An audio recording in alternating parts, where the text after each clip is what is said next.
Line Kashmir honey. அழகும் வாசனையும் கமழும் காஷ்மீர் லயன் காஷ்மீர் ஹனி. அசல் தேன் அசந்தேன். இனிமே கண்ணை மூடிட்டு கடலை எண்ணெய் வாங்கலாம்.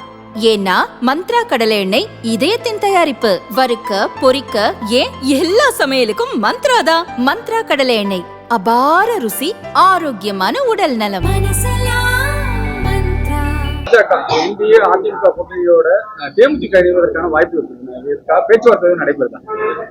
இல்ல, அது பற்றி நான் எதுவும் கருத்து சொல்ல முடியாது. தேசிய ஜனநாயக கூட்டணியை பொறுத்தவரைக்கும் இந்த கூட்டணி பேச்சுவார்த்தை எல்லாம் மதிப்புக்குரிய அண்ணன் இபிஎஸ் அவர்கள் தான் எல்லாம் பேசி கொண்டிருக்கிறாங்க. அதனால அதை பற்றி அவர்களுக்கு மட்டும்தான் தெரியும்.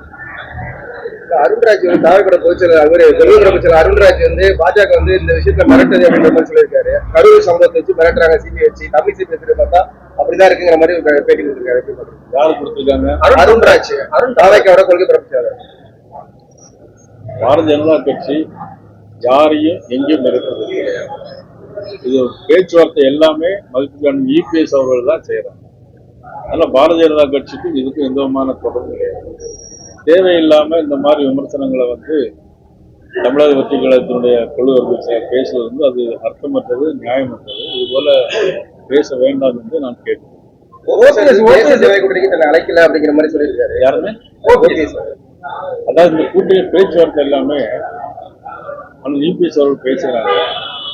ஓபிஎஸை பொறுத்த மட்டும் அனைத்து இந்திய அண்ணா திராவிட முன்னேற்ற கழகம் அவர் அதில் இருந்திருக்கிறாரு. அந்த கட்சியை பற்றி, அடுத்த கட்சியை பற்றி, இந்த தோழக கட்சியாக இருந்தாலும் அந்த கட்சியினுடைய உள்கட்சி பிரச்சனைகளை பற்றி நாம் எதுவும் பேச முடியும். கூட்டணியை பத்தி வெளியில எதுவும் பேச வேணாம் அப்படிங்கிற மாதிரி திமுக தலைமையில இருந்து போய் அறிவிப்பு வந்திருக்கு. அதை போய் பாக்குறீங்க. கூட்டணி பத்தி தொகுதி பகுதி பேச வேணாம், ஆக்கப்பூர்வமான வேலையை மட்டும் பாருங்க, புதுடியில பேசலாம்னு சொல்லியிருக்காங்க. இப்போ ஒரு எம்எல்ஏ பேசி சர்ச்சை இருக்கு காங்கிரஸ் பத்தி, அதனால அந்த அறிவிப்பு வந்து நினைக்கிறீங்களா? இல்ல, அதனால தானே அதுல என்ன அவங்களுக்குள்ளே கூட்டணிக்குள்ளே குழப்பம் இருக்கு. காங்கிரஸ் கட்சிக்கும் திமுகவும் குழப்பம் இருக்கிறதுனாலதான் அவங்க அந்த மாதிரி பேசியிருக்காங்க. இதுக்கு முந்தைய ஒரு மாசம் இருந்தாலும் அவங்களெல்லாம் எங்களை கேலியும் கிண்டலும் பண்ணிட்டு இருந்தாங்க.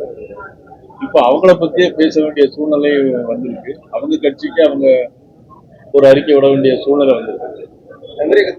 திமுக தேர்தல் அறிக்கை கதாநாயகியா இருக்கும் அப்படின்னு சொல்லியிருக்காங்க கனிமொழி. அதை எப்படி பாக்குறீங்க? அது அவங்க சொல்லியிருக்கிறாங்க, அது அவங்களுடைய கருத்து. எங்களை பொறுத்தவரைக்கும் தேர்தல் அறிக்கையை மட்டும் வைத்து மக்கள் ஏமாற மாட்டாங்க. உதாரணத்துக்கு ஒண்ணு சொல்றேன். அதாவது ஓல்டு பென்ஷன் ஓய்வூதிய பழைய ஓய்வு திட்டம் கொண்டு வருவோம்னு முன்னாடி சொல்லியிருந்தாங்க. இப்போ 2021 தேர்தல் அறிக்கையில சொல்லியிருக்காங்க. இப்போ 5 வருஷம் ஆட்சி முடிஞ்சது. இப்போ பேச்சுவார்த்தை நடத்துறாங்க. எப்படின்னா அடுத்த ஜூன் மாசம் தருவாங்க. கொடுக்க முடியாதவன் எதையோ காட்டுற மாதிரி இத மாதிரி ஒரு ஏமாற்று வேலை யாரு செய்ய முடியும்? திமுகவை தவிர வேற யாரும் இந்த ஏமாற்று வேலையை செய்ய முடியாது. அடுத்த ஜூன் மாசம் இந்த ஆட்சியில் இருக்க போறாங்களா? இல்ல. அப்போ ஆட்சியில் இல்லாதவங்க கொண்டு வரணும்னு சொன்னா அதையும் நம்பி சில பேர் இருக்கிறாங்க.